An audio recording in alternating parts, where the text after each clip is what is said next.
Hey guys, and welcome to the Batcave. Today's video is actually going to be about a few things, all about Ben Affleck's Batman. Now, there have been a number of things that have come to light over the past few days, but seeing as pretty much every DC source out there has been covering them, I figured what's the point in giving my opinion? But now that we have even more gossip, I thought I'd throw my 2 cents out there. So I'll stop babbling, let's get into it.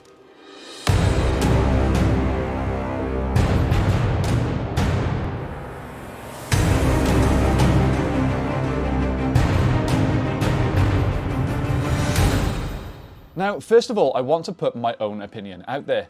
Ben Affleck is, without a doubt, the best live-action Batman we have ever had.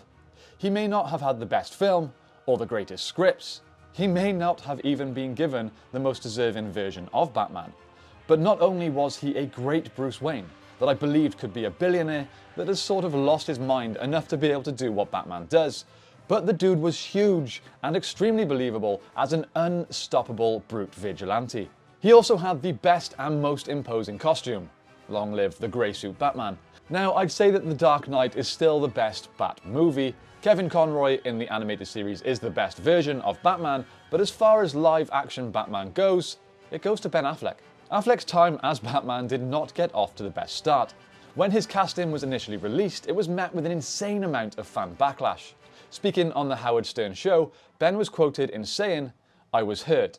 I was hurt less than I would have been 10 years earlier, but I was hurt because I felt like, wait a minute, come on, what do I got to do? You know what I mean? Like, I'm just like, Jesus Christ, I thought it was an interesting idea, but you know what? I also realized at that point, it's gonna be, now this turns into a petition. Now they got this thing, everybody's going to do a petition.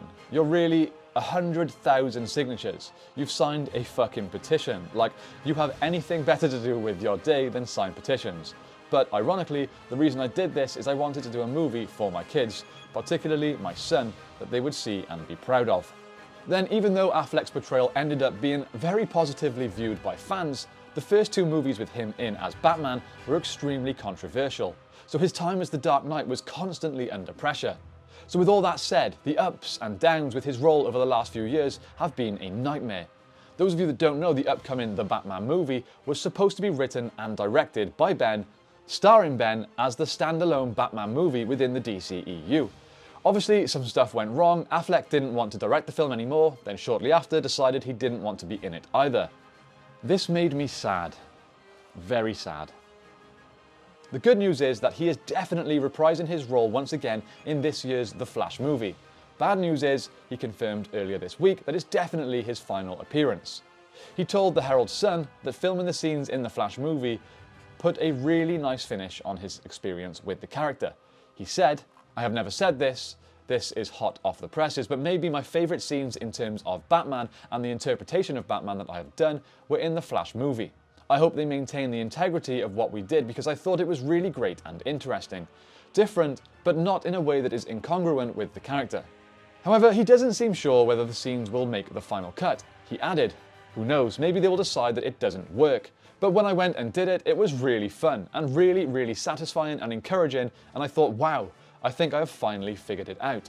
If Mr. Affleck is happy with his portrayal as Batman in his final appearance, then I am sure that us fans will be as well. One thing is for sure, they have to have Ben Affleck and Michael Keaton in the same scene together. They have to. It would be such a wasted opportunity if they don't. Us DC fans can have our own mini No Way Home.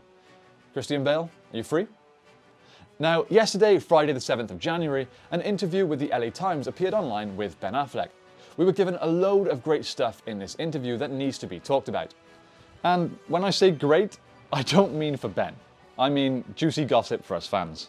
Quoting the article from the LA Times here, the interviewer asked, "In 2016, I interviewed you 3 times, for Batman vs Superman, The Accountant, and Live by Night.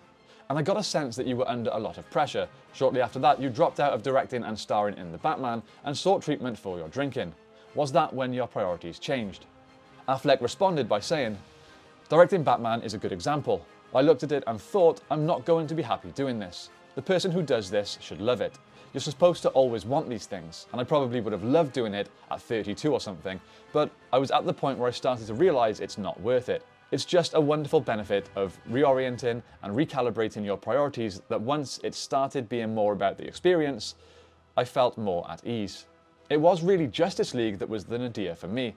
That was a bad experience because of a confluence of things. My own life, my divorce, being away too much, the competing agendas of then director Zack Snyder's personal tragedy, and all the reshooting. It was just the worst experience. It was awful. It was everything that I didn't like about this. That became the moment where I said, I'm not doing this anymore. It's not even about, like, Justice League was so bad, because it could have been anything. Now, there is plenty more to this interview that you can check out over at the Los Angeles Times website, but this was the most relevant part for us Batman fans. Now, it came as a bit of a surprise to me that Ben addressed how awful the experience was of filming the Justice League and said that the movie was, and I quote, so bad, but didn't mention anything about the Snyder Cut, which in my opinion is a completely different film, and 100 times better. So it would have been nice for him to have addressed that. But overall, after these 3 interviews with Ben, although I am extremely sad that we won't get to see this ever again, I'm glad that his final experience with Batman wasn't the miserable one that was his time on the Justice League. It was an enjoying experience on The Flash. The Flash is scheduled to release November 4th this year, with of course Robert Pattinson as the Batman scheduled for the 4th of March this year. I am truly hoping that there is a way that the Snyderverse can continue. I'm fine with them experimenting with a multiverse and introducing a new Justice League. Whatever, do you. We have a separate Batman coming soon that looks great. But what is the harm in letting Zack Snyder continue his vision, his universe? Surely it can only bring more money to the studios, and that's what they're all about, right? After the impact the fans had with this whole Release the Snyder Cut movement, anything is possible.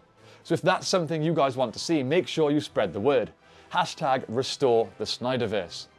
Okay, that's pretty much it. Let me know in the comments down below what you guys think of Ben Affleck as Batman. Some of my friends actually didn't like him, but they're all Bale fans. So am I, but Ben Affleck was practically perfect in my opinion. Okay, that's it from me today. I hope you all have a great day. Thank you so much for watching, and don't forget to return to the Batcave for more Bat content.